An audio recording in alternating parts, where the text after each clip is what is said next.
এই বাড়ির দেয়ালে শোনা যায় এক অজানা শব্দ, যেন এখানে লুকিয়ে আছে কিছু অশরীরী এক রহস্য। আজকে আমরা এরকম একটি ভয়ঙ্কর জায়গায় চলে আসছি। এটি হচ্ছে পৃথিবীর মধ্যে একটি অন্যতম ভয়ঙ্কর জায়গার মধ্যে একটি। আপনারা আমাদের সাথে থাকুন, এরকম জিনিস দেখাবো যা দেখলে আপনার শরীরে শিউরে উঠতে পারে। চলুন আমাদের সাথে।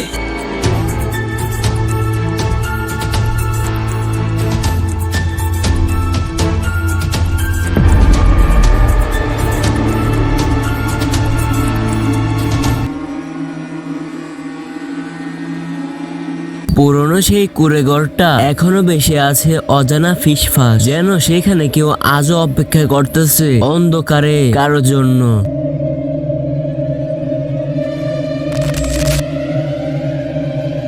গ্রামে এক পুরনো কুঁড়েঘরের কাছে কেউ সন্ধ্যার পরে গেলে আর ফিরে আসতো না। লোকমুখে শোনা যায় সেখানে এক বুড়োর অভিশপ্ত আত্মা বসে থাকে। তার রক্ত ভেজা সুরের কান্না শোনা যায়। যে একবার সেই কান্না শুনেছে তার আর ফেরার পথ থাকে না। তোমরা কারা? তোমরা এখানে এসেছো কেন? বুড়া দাদা, আপনি কে? আপনার পরিচয় কি? আমার পরিচয় পরে দিব। তোমরা যত তাড়াতাড়ি পারো সন্ধ্যা হওয়ার আগে চলে যাও। দাদা, আরে কই গেল? লোকে কই গেল?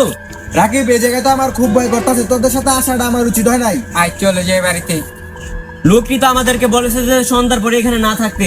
চল আজকে আমরা দেখবো যে আমাদের সাথে কি হয় সন্ধ্যার পরে। চল।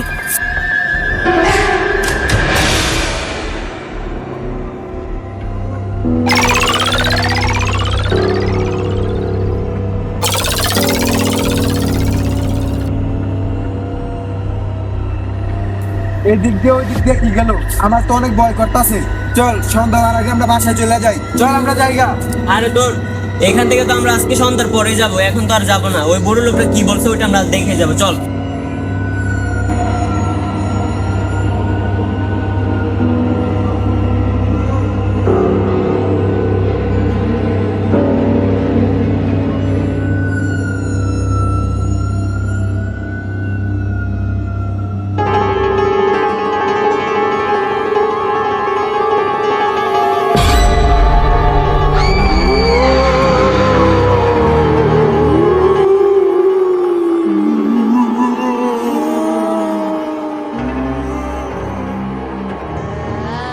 আরে রাকিব কই?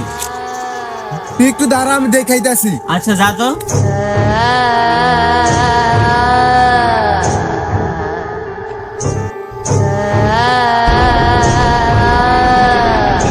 রাকিব!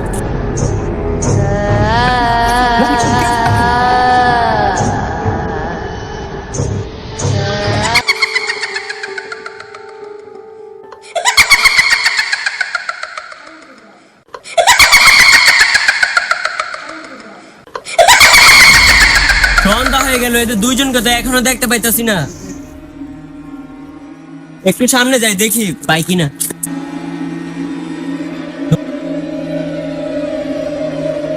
আরে এটা তো আমার কোট।